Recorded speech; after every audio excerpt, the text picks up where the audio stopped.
Good morning. We're all very unhappy with Commissioner Harrison today for this mug that's offensive to all Northeast Ohio. And with that, we will stand for the Pledge of Allegiance. Call the meeting to order.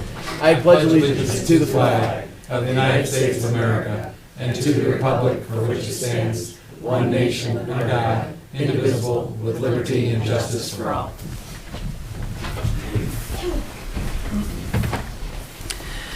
And we open with a prayer.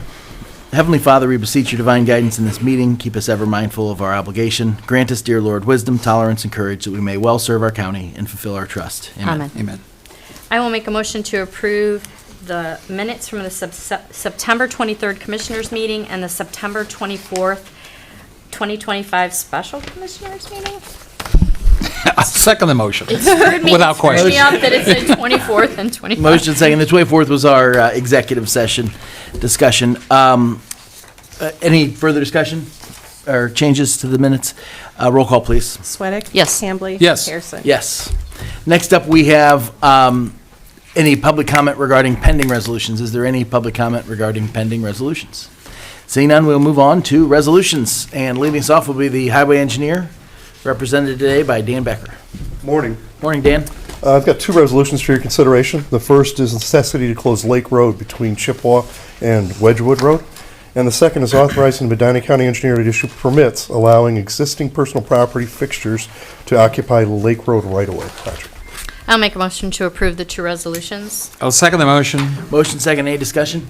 Roll call, please. Sweattick? Yes. Hambley? Yes. Harrison? Yes. Thank you. Thanks, Dan. Next up is sanitary engineer Jeremy Cinco. Morning, Jeremy. Morning, everyone. Two resolutions for consideration today. The first is declaring the necessity to rehabilitate Windfall Road elevated water storage tank and authorizing the sanitary engineer to commence advertising for bids.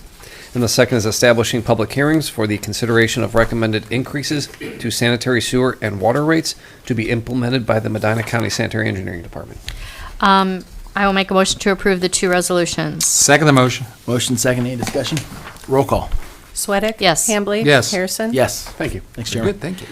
Next up is Denise Testa from Planning.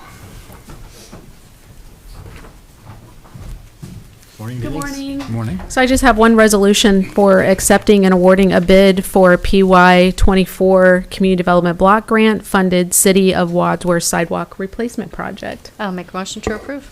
Second the motion. Motion second, any discussion? Roll call. Sweattick? Yes. Hambley? Yes. Harrison? Yes. Thank you. Thank you. Next up is HR. We have Holly Murin here. Good morning, Holly. Good morning.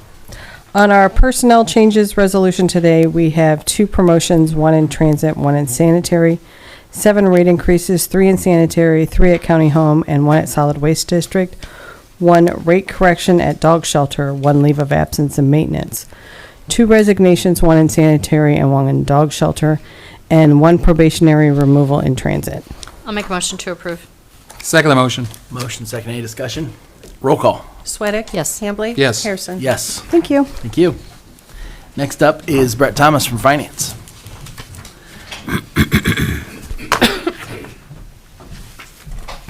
Good morning, Commissioners. Good morning. Let's keep the efficiency rolling here. I only have 6 for you today. We're starting off with expenditure adjustments for various funds. Most of these are grant reimbursements and migrations for expenses.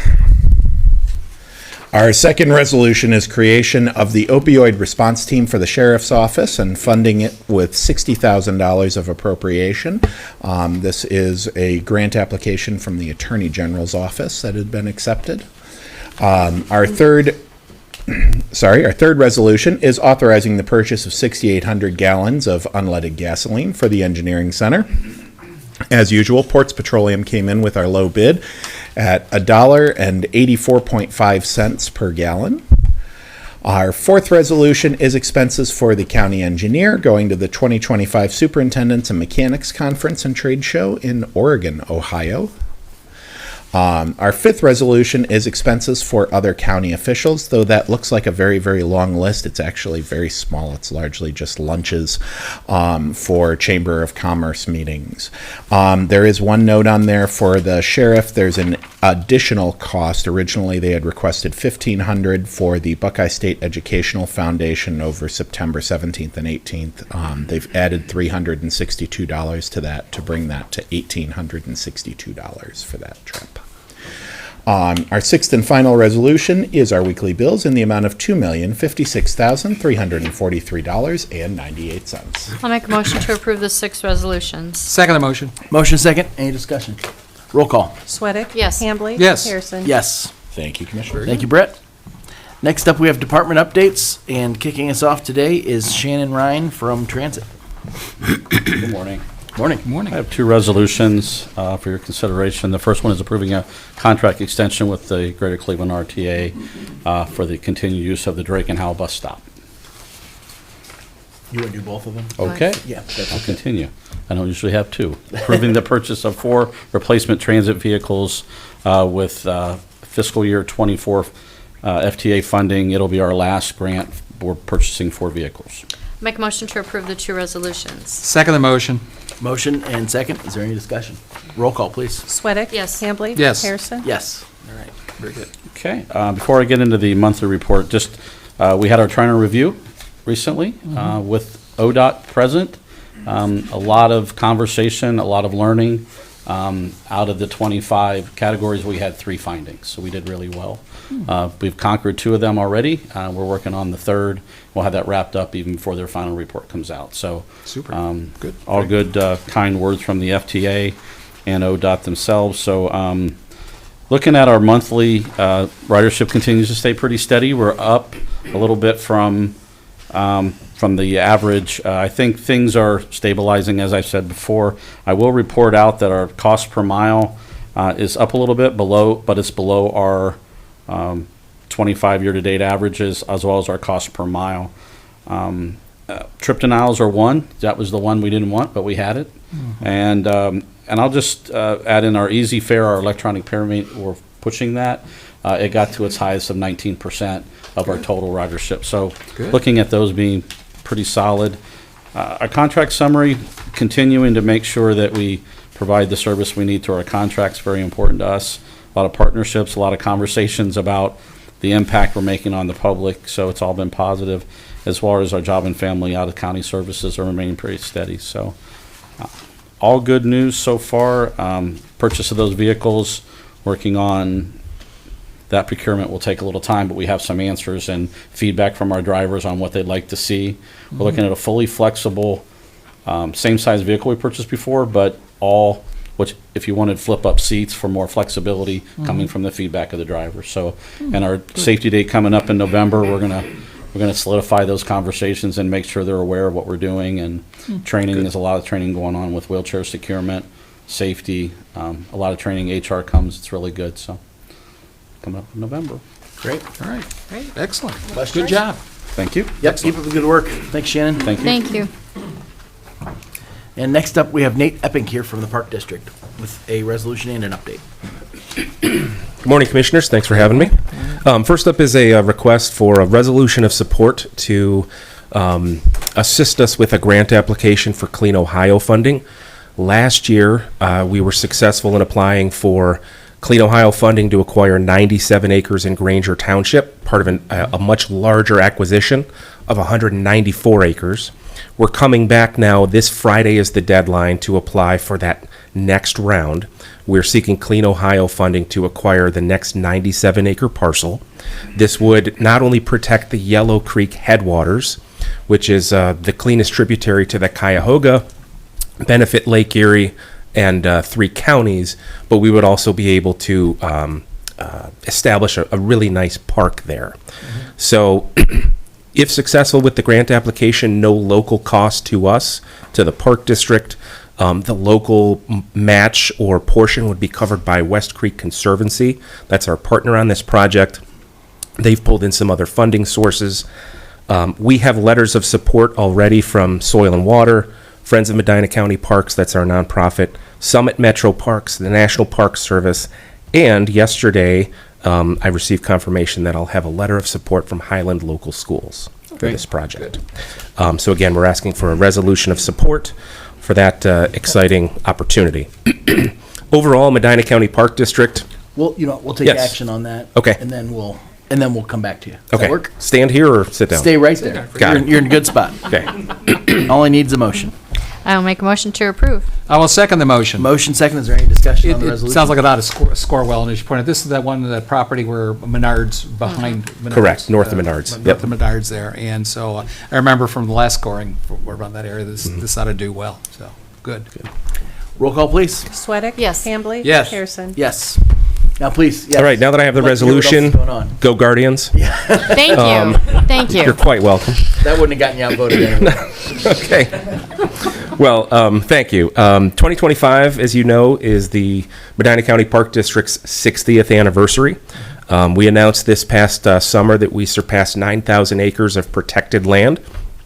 To put that into perspective, that's about 3.3% of the county that is preserved as open space park nature preserve. Part of the celebrations include opening some new areas. About a week and a half ago, we opened the brand new Rivendell Nature Preserve in Westfield Center and Westfield Township. That represents our largest ever gift of land, 203 acres from D.D. O'Neill. That has been very, very well received. The next new area that opens will be the Shotwell Gardens at Lake Medina. If you've driven past the intersection of Weymouth and Foote, you have seen a flurry of activity.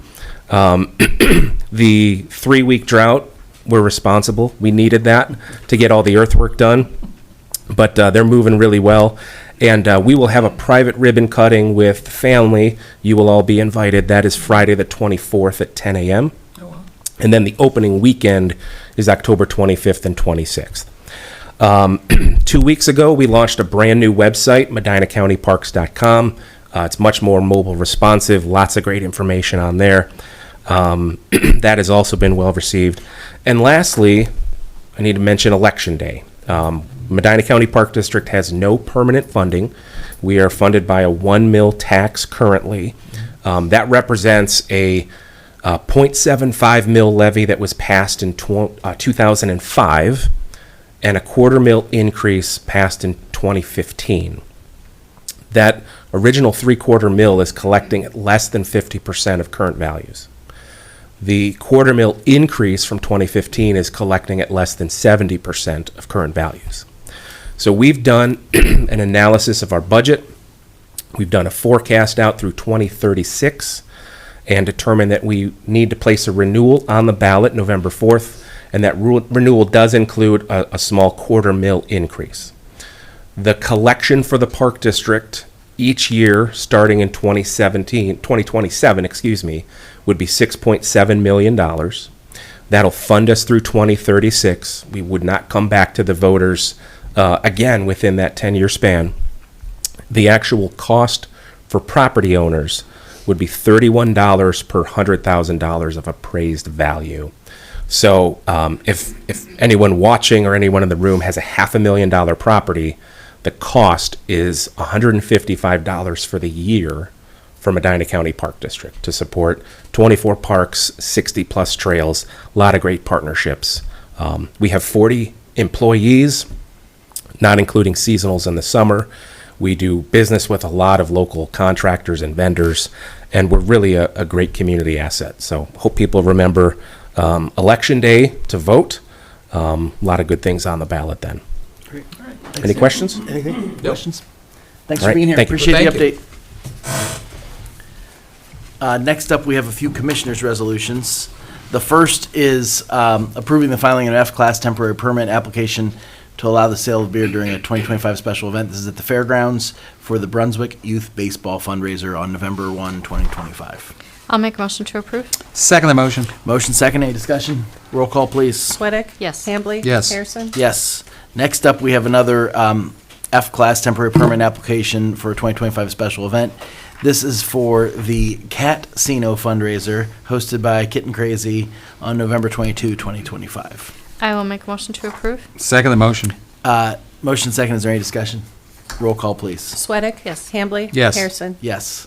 And next, we are designating legal holidays for 2026. It seems early, but I guess it's not because tomorrow's October. motion to approve the designated holidays? Motion to approve. Second the motion. Motion second, discussion? Roll call, please. Sweattick? Yes. Hambley? Yes. Harrison? Yes. And then we have a lot of liquor today. Notice of a liquor permit filing. This is just a notice. We've received notice of a new liquor permit request from Commercial Development Services located at 469 Reimer Road, Wadsworth Township, Wadsworth, Ohio, this is for D1, D2, and D3 permit classes. Commissioners are not requesting a hearing, and this notice is being provided for the record. Next up is public comment. Is there anyone here for public comment? Jeremy, please come up to the microphone. We know you, but please state your name and share your comment. I'm Jeremy Cray with Pulte Homes, 387 Medina Road. I just want to give a quick update and ask a favor on Hawks Ridge. So our development south of the square in Medina in Montville Township, 255 single-family homes with a variety of offerings and products. So we are just over the $8 million invested mark on this project. So we've run into a slight snag right now with our plat. So our first phase is paved. We have 10 lots in that first phase, and the intent is to build a model park in that portion. So we just received approval from ODOT. All the right-of-ways are granted and everything's ready to go to put in the turn lanes. But back to kind of our discussion or future discussion about the development agreement and things like that. One of the things we've done with that first phase, even though we're paved, is we posted a bond to the county sanitary engineers, which has been accepted, to be able to move the plat forward. But we have a letter of credit that was requested by the Medina County engineers that has currently not been accepted. So we are a multi-billion-dollar company. We work with several large banks, but the letter of credit language that Medina County is requesting is not acceptable to any of those banks. So I can't get a bank to issue a letter of credit in the exact language requested. So I've requested of the engineer's office, okay, here is the letter of credit that Bank of America is willing to provide, that we provide across the country on 30,000 units a year, right? Trying to understand then what do we need to change that I can go back to Bank of America and say, these are the changes we want. But the language that is written is not acceptable to any of our banks. So I guess I'm asking for help. We've been in a couple weeks What looking for an answer. specifically about the language do the banks not like? So I can provide, and I came from another meeting. I saw you guys had an agenda today, so I figured I'd come in and speak. I can Okay. send the language that we have. Sure. Are you aware about this? I barely heard about it. Okay. Back to the office, I'll look into it. Okay, yeah. You've been in contact with who tomorrow? Dave. Dave Poop. Yeah, and I Okay. keep asking, I said, because he said, well, we sent it for legal review, because I was like, just give us, here is our standard letter of credit that we issue everywhere. What do you want to see that's not in it? Because if there's a problem, Bank of America's going, all they got to do is call on it, and the money's theirs. So this could be with the prosecutor's office? Okay, all right, we'll have to check this out. Dan, there's Mike there. Oh. Yeah. Oh, I didn't want So to be on that's market. my- I'll certainly look into it, That's all but, if it's, I know Dave has talked about this and it's gone to the prosecutors. I'll look into it and we'll try and contact you today. Okay, see if we can get this resolved. Yeah. Okay. Yeah, Yeah, it's- quick. we're just Yeah, getting we're up to, not- we're getting up to winter, and Oh, I I want to understand. try to get Yeah. this foundation. I mean, we don't so- approve those letters of credit. There's a certain one that we have, so if there's Yeah. a difference to it, it has to be approved by them. And to your knowledge, Dan, is this something that's happened before, or is this a? Well, we've heard of this before, yeah. Okay. So do we have a practice though for accepting alternative language? Again, that's probably. Prosecutors. It's up to the Got it. prosecutor. Right. So at this Okay. point, we need to get the prosecutor's office on this one. Okay. Great. And again, Thank because you, of I the weather, that'd be great for the Yeah, developer please. if we, If you can Move move quick. prosecutors faster, that'd be great. Thank you, guys. This Yeah, probably won't okay. hurt, I would hope, so. Thanks, Jeremy. Any other public comment? No, seeing none, we'll move on to discussion session. And for discussion session, Dan Calvin is here from the Medina County Community Foundation. Good job. Thank you. I always want to say it wrong. Dan, do you mind coming up here? Because I wanted you to maybe just share a little bit about the Community Foundation, but I'll kind of kick it off. Dan and I had a conversation, I think I mentioned in discussion session prior about, we've had some folks approach us about the dog shelter project who either want to donate money or make available funds to that project. As the county, we don't have a great way of, Matt and I have had some conversations about how do we hold those funds and what happens to them. Dan had presented at Kiwanis. He's actually been presenting a lot around town about the community foundation. And so we had a discussion about how maybe they might be able to facilitate holding any private dollars that would come into that project to be available for the commissioners. So maybe just share a little bit about the foundation itself and then also the specifics of what we've discussed. And I've got some information here that I can leave with you about the foundation, but really started about 3 years ago with the process of formation and that type of thing, and really kicked off last January, in January of '24, where we moved what used to be the Medina County Community Fund and some related funds that were held at Akron, moved them over here to Medina to the Community Foundation. And so this was a group of local leaders that got together and decided it was really time to bring that money back home and provide for a lot more charitable options in the community, this being a great example of it. So without a community foundation, projects like this become a little bit more complicated. We talked in our meeting about having to set up a separate 501c3 or something like that for this project. And because of the community foundation and the different types of funds that it offers, it's really a good solution for this, which is something that the county is doing, but really it is in other communities done by 501c3s. It's a charitable thing that the IRS recognizes the dog shelter. So it's something that the community foundation can help facilitate the funds for. So one of the benefits would be that we would avoid, Nate mentioned the, Friends of the Park, so we have Friends of the County Sure, Home. Or right. We could essentially alleviate the necessity to create a standalone 501c3. Got it, sure. House it there, but any donors who would donate would get the same benefits that they would if they were donating to our own 501c3. Exactly. So any donations from the community would be tax deductible to those donors. We would hold them at the foundation, and really the legal arrangement is a simple 2 to 3 page agreement that says what we're using the money for, when can it be released, who tells us when it can be released. It can be really in 2 different ways. It can be kind of like a fiscal sponsorship, where it's just, that's really for a short-term project, which this may end up being. Or it could be what's called a designated fund if it's going to be more for long-term operations of the dog shelter. So there's, a couple variations and plenty of flexibility there. So all of our money is held at Huntington Bank here locally, Don Mitch and his team. I'll give you some information about, how it's held, and 60% equities, 40% fixed income, which is pretty typical for community foundations. I can get you information on the historical returns of the fund and that type of thing. So Great. Yeah. And if we were to set this up, that the legal agreement would essentially be between the commissioners as the sponsor of the fund and the fund and the foundation, foundation Yep. itself. Okay. And I've got a couple sample agreements too that I'll leave with you guys so you can peruse Let's those. take a look. Obviously, I think this is an easy way to be able to do that, and I think make it easier for individuals that do want to donate to support the new dog shelter and its future operations. This would be a way to do that. And so the agreement would specifically target the donations for the dog shelter. It's not Exactly, just yeah. for. That would be subject to our direction, but I think that's what we would do, is so then we have a place when members of the community come to us and say, we want to help with this project, we direct them to that. And I think we fund. could structure, too, we have an ongoing advisory group for the operations Yep. and so forth, and we would want to make sure that they have input into the use of those funds. Right. Just to demonstrate Yeah. to the public, it's just not about 3 commissioners, it's about Right. an advisory group overseeing, making sure that the funds are being used specifically for the benefit of the shelter and obviously animals. With the added protection of, the foundation has an interest in that as That's well, right, because we yes. want to make sure the money is not coming back to the county for Agreed. roads, which is not a charitable purpose. Right, It's got to go to right. the dog Yep. shelter, and so Yeah. there's that added protection there as well.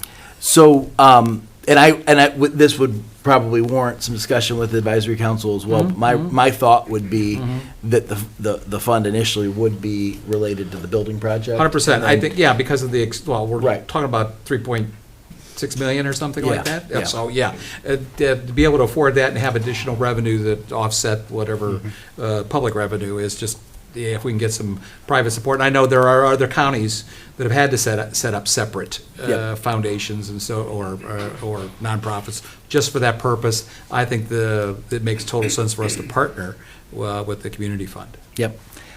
So yeah, if you can leave us some of that information, we'll have some additional discussions, but I appreciate you kind of, one, your willingness to do this, your willingness to share about it.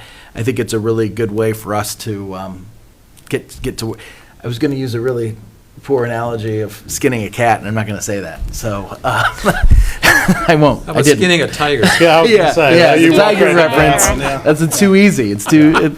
But no, appreciate you being here, and we'll keep working towards that. So okay, you all. Thank you. thank you, Dan. And then there was a request from the Right. Cleveland Metro Parks, and Colleen, do you have something to share on that? So the township trustees in Hinckley have invited the Metro Parks to their next meeting. You know, they have 2 meetings a month, which is October 10th. So they have invited, for them to come and present and talk about the acreage that they'd like to acquire. So I just think we need to hold off till we see what Hinckley thinks before we would make a decision, in And my I- opinion. I'd agree. And I didn't mention exactly what it was, but this was a request from the Cleveland Metro Parks Right. for a letter of support related to Natural Resources Assistance Council for a request from some land acquisition that they're doing in Hinckley. Right. It's the and they same, reached- it's the same grant, actually, Right. for the fund that. Right, and they reached out to yeah. us first, but they really should go to Hinckley first I think before they we kind weigh of jumped, in. they kind of jumped the gun, and lastly, I'll just indicate, it won't be too late afterwards, because we really don't, when we score the projects, we don't really take, that portion of community support gets at the time when we score the projects. So they can still submit their package, they can still submit their grant request, and then we'll just, when we go through it, hopefully Hinckley has already weighed in on whether they're for or against, or if they have any concerns. So we could take into account then, at the end of So October. that will keep for a later discussion after the township trustees give us some insight as to their thinking. Yep, okay. With that, is there anything else for discussion session, Colleen? Oh, we have, I'm Denise. sorry, we have Denise. Yeah. I was staring right at it. I'm bringing my phone in because we need a calculator. Did you need a copy of the summary? And we have it right Do you here. have it? Okay. I have it in my packet.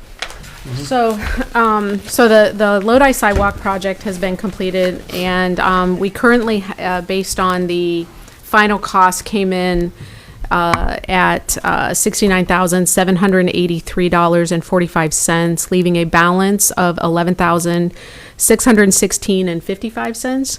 And so we have an opportunity to reallocate those funds. So this is part of the PY24 CDBG project.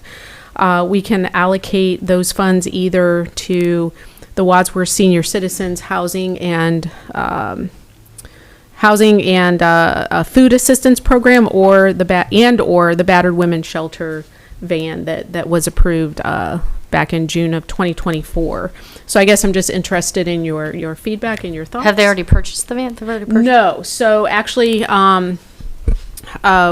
the reason that we haven't purchased the van is because I thought we may have some money left over from a construction project. So, so no, we have not moved forward. We are ready to move forward pending your decision here. And what they're going to use that van, it's more of an RV, a small RV that they're looking to purchase for outreach. I guess, so and to be clear, counseling. we had originally approved 67,000 for the Correct. van, but that's not enough. Is that what you're saying? It is enough. Yes, we have received specs, but we have an opportunity to add funding to that original allocation if you so choose. So they're Well, going it- out of pocket for the difference right now? There is not going to be a difference. They can purchase a used vehicle, so Okay, we so have some if- specs. If 67,000 is enough for the van, which we originally allocated, It- my preference would be to have the money go to the Wadsworth Senior Citizens. Yeah, with the emergency housing and food voucher assistance program. That's where I would There's like- that Okay. need there. Yep, I would agree with that. All right, well, I will go ahead and make that happen, and then we'll go ahead and move forward on the van purchase. Okay. Thank you, I Okay, thank appreciate you. it. Colleen, anything else for discussion? No, besides not liking you at 105. Oh, let's not pretend it'll start then. Steve, anything? I don't know, our intention is to talk about Yes. the property tax. We're getting more data and information from the auditor's office potentially next week, then, right? So, yeah, at next week's Okay. meeting, we should have more information to consider. All right, and we'll know also what the governor's working group has recommended. With CCIO, we have a finance and taxation committee meeting on Thursday, which the CCIO board will then weigh in and as to what the recommendations are that we will hopefully also support with the Do you General think- Assembly. Do you think we'll to address actually have this. some information from where Columbus is heading by next Tuesday? I'm not sure how to answer that. We'll have direction as to where Yeah, the governor would like them to Yeah, head. the governor and the working group, there was no Yeah. legislators involved in that. Yeah. Right now, it's just a matter of negotiating between the governor's office and the General Assembly as to what they're actually doing. The committee meetings are meeting, and I guess we'll see what the caucus. Yeah, the legislature decided to abstain from any of this conversation. Yes, they were invited, they were strenuously invited, they were urged to, yes, but they've chosen to sit it out and they've said they've got their answer. So I guess it's a matter of negotiation between the governor and the General Assembly at this point. So I guess we'll see how that works out. But the various associations, including the auditors' associations, have been taking steps to support various recommendations that would make some sense. They won't impact next year's tax bill for us, but they could impact certainly subsequent. Yeah. And I If he's think gonna the speak, he needs to come up. Association is meeting Wednesday. So I'll relay that. The Auditors Association's meeting on Wednesday from John, they're- yeah. That's also on their agenda. but- Yeah. Right. And So I think it's the working its one, way through. the one takeaway I have from our discussion last week, and just considering this as we've been throughout the year, through all the discussions that have gone on in Columbus, is the solutions that we have in front of us so far are imperfect. They all have their imperfect. flaws. And so I'm certainly open to additional solutions if the governor's task force, I don't frankly care who comes up with the solution. I agree. But I am willing to consider more ideas and more options than the ones that have been put in front of us so far. So I'll call that progress, whether our legislators I think agree or not. the county So- organizations, the local government associations, the schools are, It's per- semi-historic. yeah, Actually, yeah, they're all coming together. Same page. Exactly, we're all coming on the same page. We just need to get the General Assembly. Yep. Okay. So, But in the general, if there's going to be something out of the box happen, the General Assembly is absolutely needed, like something that would be They're the only ones can. specifically target senior citizens on fixed incomes. The Assembly has to act. It can't be our level or, you know what I mean? or give us some modified Yeah. options on the homestead piggyback or a couple Well, different ways. to do Reform is in our hands, and even immediate relief is within their hands. that. Yeah. Very, Yeah. very good. With that, if there's nothing else, I'll consider a motion. I will make a motion to adjourn. Second the motion. Motion second. Roll call, please. Sweattick? Yes. Hambley? Yes. Harrison? Yes. Thank you, everybody, for coming.